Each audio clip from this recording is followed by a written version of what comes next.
Akụkụ ahụ anyị, parts of the body. Ntutu isi, hair. Isi, head. Nku anya, brows, eyebrows. Abụba anya, eyelashes. Imi, anya, eyes. Imi, nose. Ọnụ, mouth. Eze, teeth. Ire, tongue. Egbugbere ọnụ, lips.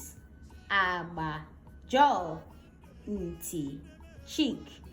Ntị, ear. Olu, neck.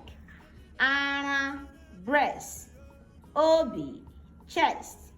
Afọ, stomach. Mkpabụ, armpit. Ajị, hair, body hair. Aka, hand. Ọba aka, palms. Part 2 is loading. Follow, subscribe for more.